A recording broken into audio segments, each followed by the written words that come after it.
Hi friends, ఇప్పుడైతే నేను ఒక డీప్ ఫారెస్ట్లోకి అయితే వచ్చాను. మామూలుగా అయితే ఫారెస్ట్లోంచి వస్తూనే చాలా డీప్ ఒక లోయలోకి అయితే వచ్చాను ఫ్రెండ్స్. ఇప్పుడు కింద లోయ ఇటు దిగితే ఇదంతా లోయ. నేను అదంతా ఆ చుట్టూ కొండలు ఇప్పుడు 3 కొండలు ఎక్కి దిగినాక ఒక మధ్యలో ఒక లోయ వచ్చింది. ఎప్పుడు హైట్ కొండలు ఎక్కితే ఏముంటాయో ఒక లోయలో కూడా ఏముంటాయో చూద్దాం ఒక క్యూరియాసిటీతో లోయలోకి అయితే దిగుతున్నా ఫ్రెండ్స్. ఇది హైట్ కొండ. ఈ కొండ నుంచి ఇదంతా లోయ మాత్రం చూడండి. ఇదంతా లోయ, అది లోయ, పూర్తి లోయ. ఇప్పుడు ఆ లోయలోకి అయితే దిగుతున్నాను నేను. చూద్దాం లోపల ఏమన్నా మనకు కావాల్సినవి ఒక కొత్త రకం మొక్కలు కానీ ఇంకోటి అదర్ ఏమన్నా ఒక స్పెసిఫిక్గా ఒక స్పెషల్గా ఏమన్నా దొరికితే మనకు ఐడెంటిఫై చేసేసి నేను చూసి మీకు చూపించాలనే నా ఉద్దేశము. ఓకే ఫ్రెండ్స్, వెళ్తున్నా. All the best. నాకు నేనే ఆల్ ది బెస్ట్ చెప్పుకుంటాను. ఒకవేళ ఈ వీడియో మీరు చూస్తున్నట్టే ఆల్ ది బెస్ట్ అని కామెంట్ చేయండి, ఓకేనా?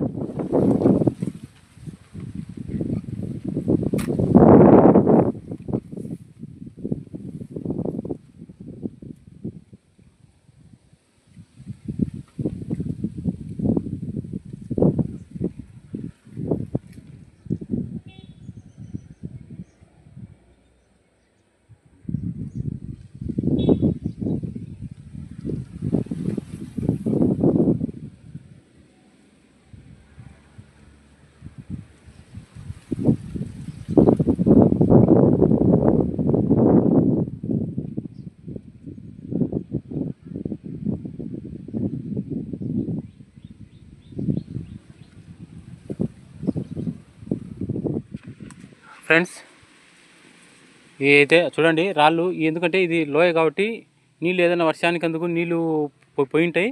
ఆ పోయిన వల్ల నీళ్ళు ఈ బండలు కూడా చాలా నీట్గా ఉండే చూడండి. అండ్ అలాగే ఇక్కడ చూడండి ఈ బండ, ఇది ఉంది కదా పేటు, అదే మామూలుగా బండపేటు. అక్కడ చూడండి ఏదో ఒకటి విచిత్రంగా గూడు కొట్టుకునేది. అదో మట్టితో చూడండి ఎట్లా కట్టుకునేది గూడు. మరి లోపల ఏ జంతువు ఉందో లేకుంటే ఏదైనా పక్షి ఉందో అర్థం కాలేదు. చూడండి ఫ్రెండ్స్, లోపల ఏమైనా ఉంటుంది. సరే ఇట్లా పెడదామా? దాంట్లోకి బొక్కలేకి కట్ట పెడితే వద్దు.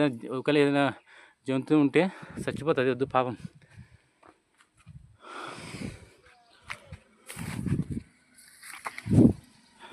ఫ్రెండ్స్, ఇటు పక్కనే ఇది మన పొలతలకు వెళ్ళే రోడ్డు ఫ్రెండ్స్. ఆ నుంచి ఈ కొండలో మామూలుగా ఏదైనా చిన్న శబ్దం చేసినా కూడా చాలా పెద్దగా అనిపిస్తుంది కదా. రోడ్డు మురికి చాలా దూరంగా ఉంటే అక్కడ పోయే వెహికల్స్ కూడా సౌండ్ కూడా ఇక్కడికి వినిపిస్తుంది. అదే చూడండి.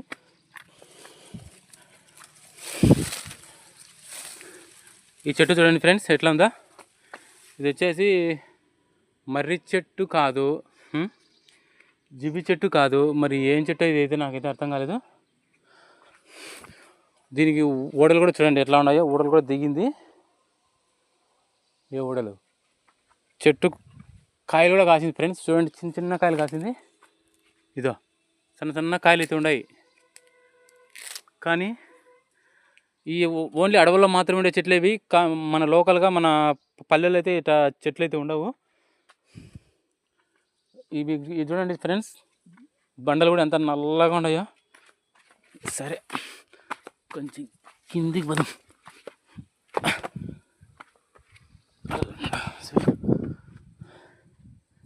ఇక బండలు చూడండి ఎంత నల్లగా ఉన్నాయో. వావ్, విచిత్రం ఫ్రెండ్స్, అద్భుతం, అమోఘం. చూడండి ఒక బండ మీద రాళ్ళ మీద నీళ్ళు ఊరుతున్నాయి. గ్రేట్ కదా. నిజంగా ఒక పొలతల కొండలో విశేషం అనేది, విచిత్రం అనేది ఎన్నో రకాలుగా చాలా రూపాల్లో కనిపిస్తుంది. చాలా రూపాల్లో విచిత్రం, ఒక అద్భుతం ఉంది అనేది చాలా విషయాలు అయితే నాకైతే ప్రూవ్ అయింది. మళ్ళీ ఇంకొక ప్రూవ్ చూడండి. అసలు నీళ్ళు ఎక్కడి నుంచే నీళ్ళు వస్తున్నాయి. ఆ నుంచే కానీ నీళ్ళు చుట్టుపక్కల ఆనే కానీ నీళ్ళు, నీటి చెమ్మ అనేది, నీటి చుక్క అనేది లేనే లేదు. అలాంటిది ఒక బండ మీద రాళ్ళు ఉండడం చూడు. అబ్బా, బండలో నీళ్ళు, రాయిలోంచి నీళ్ళు ఊరుతున్నాయి. రాయిలోంచి నీళ్ళు ఫ్రెండ్స్ చూడండి, రాయిలోంచి నీళ్ళు ఊరుతున్నాయి. Great great great. నిజంగా ఇక్కడైతే ఒక మహత్యం అయితే ఉంది ఫ్రెండ్స్. చూడండి నీళ్ళు చూడండి ఫ్రెండ్స్, ఈ చుట్టుపక్కల యాన్నే కానీ ఒక చెరువు కానీ ఒక కుంట కానీ ఒక నీటి పోయే మార్గం, అదే నీళ్ళ ఏదైనా ఒకవేళ ఉంటే ఓట్లు అనేది అది కూడా లేదు. నీళ్ళు ఉడతాయి, రాయిలోంచి నీళ్ళు ఉడతాయి. ఇక్కడ రాయి మీద నిల్వ ఉండే నీళ్ళు. గ్రేట్. ఒక మంచి అద్భుతాన్ని అయితే చూపించాను నేను మీకు. ఎక్కడా నీళ్ళు లేని ఒక కనీసం భూమిలో ఏదైనా గుంత తవ్వితే నీళ్ళు వచ్చినాయి, నీళ్ళు నిల్వ ఉన్నాయని బండ మీద రాయి పెద్ద చూడండి ఎంత బండ, ఒక బండ మీద రాయి మీద నీళ్ళు ఉండడం అనేది నిజంగా దేవుడు ఉన్నాడు అనే దానికి ప్రత్యక్ష సాక్ష్యం ఇదే.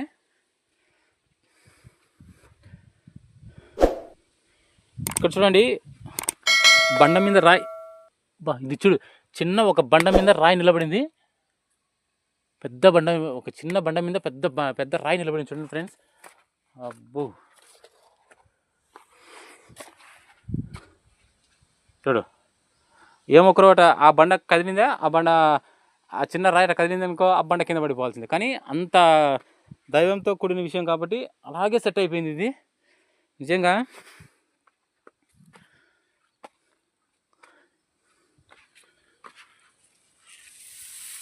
అది ఏదో గుహ మాదిరి ఉంది. ఏదైనా కుందేళ్ళు కానీ అట్లా చిన్న చిన్న జంతువులు అక్కడ నివాసం అయితే ఉంటాయి. మనం ఏమైనా సౌండ్ చేస్తున్నాము, ఖచ్చితంగా ఏదో ఒక జంతువు అయితే ఉంటాయి లోయల్లో. ఖచ్చితంగా ఏదో ఒక జంతువులు అయితే ఖచ్చితంగా ఉంటాయి. అదే ఫ్రెండ్స్ చూడండి, ఇది అంతా లోయ, ఇటు ఎత్తుకుంటే ఇదంతా లోయ ఎట్టి కింది పోవాల్సింది ఉంటుంది మనం ఒకేలా ఏదైనా పోవాలనుకుంటే.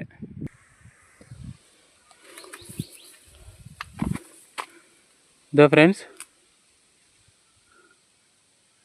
ఇట్నే లోయ, ఇదంతా లోయ, ఇంకా ఇట్లా కిందికి పోవచ్చు లోయతో చక్కగా. లోయ నీటి మార్గం ఎంత దూరం ఉంటే అంత దూరం. కొండలకు అంత అనేది ఉండదు ఫ్రెండ్స్. అడవి మనం ఏదో ఒక నివాస సావరం అనేది ఎంతో ఇంత ఉంటుంది అంతేగాని ఇక్కడ చూడండి కొండలు అనేది ఎటు చూసినా మామూలుగా భూభాగం అనేది ఎటు చూసినా భూభాగం ఉంటుంది. మనం మనుషులు నివసించేది చాలా తక్కువ, ఎక్కువగా అటవీ ప్రాంతమే ఎక్కువ ఉంటుంది.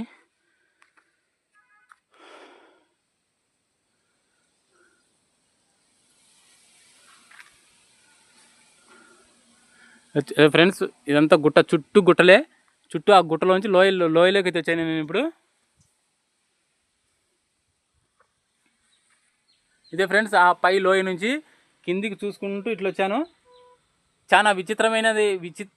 ఒక బండ మీద రాయి మీద నీళ్ళు ఉన్నాయి, ఒక రాయిలోంచి నీళ్ళు ఊడుతున్నాయి. అది ఈ ఒక్క విషయం అయితే నేను ఈ ఒక్క విషయాన్ని హ్యాట్స్ ఆఫ్. ఎందుకంటే చాలా విచిత్రం కదా, మనం ఏదైనా మట్టిలో నుంచి నీళ్ళు నిల్వ ఉంటాయని ఒక బండ మీద నీళ్ళు నిల్వ ఉండి ఒక బండలోంచి నీళ్ళు వస్తున్నాయంటే ఎంత ఆశ్చర్యము. నమ్మదగిన విషయం అయితే కాదు, కానీ నమ్మాలా. నిజంగా దేవుడు ఉన్నాడు అనే దానికి ఒక పెద్ద సాక్ష్యం ఫ్రెండ్స్ అది. ఇలాంటి అద్భుతం నేను చూడడము, మీకు చూపించడం అనేది నిజంగా చాలా గ్రేట్.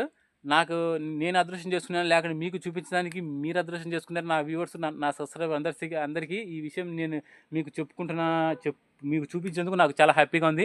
ఎంత రిస్క్ అయినా పర్వాలే, రిస్క్ చేయడం అనేది మానవ సహజ లక్షణం. రిస్క్ చేస్తే కానీ పేరు రాదు ఫ్రెండ్స్. మనం ఏదో రిస్క్ చేయాలి, తప్పు లేకుండా రిస్క్ చేస్తే మటుకు ఖచ్చితంగా ఒక మంచి ఉన్నత స్థాయికి అయితే ఎదుగుతాము అనేది నా నమ్మకము. ఓకే ఫ్రెండ్స్, చుట్టుకొండ ఇప్పుడైతే నేను లోయలోకి వచ్చాను కదా, ఇంకా ఇదంతా ఇదంతా ఉంది ఫ్రెండ్స్. మరి ఇంకా లోపలికి పోవడం ఎందుకు, ఒకవేళ ఇప్పటికే ఆ పై కొండ నుంచి చాలా లోపలి స్టేజ్కి అయితే వచ్చాను. ఇప్పుడైతే ఇక్కడ ఇలా ఉంది. ఆ వాటర్ ఉండడం అనేది ఒక పెద్ద ఆశ్చర్యము, పెద్ద విశేషం కూడా. నాకైతే ఫుల్ హ్యాపీ. ఓకే ఫ్రెండ్స్, ఈ వీడియో మీకు చూపించినందుకు నా అదృష్టం అనుకుంటున్నాను నేనైతే. ఓకే, మళ్ళీ నెక్స్ట్ ప్లేస్ను మళ్ళీ చూపిస్తాను. ఓకేనా?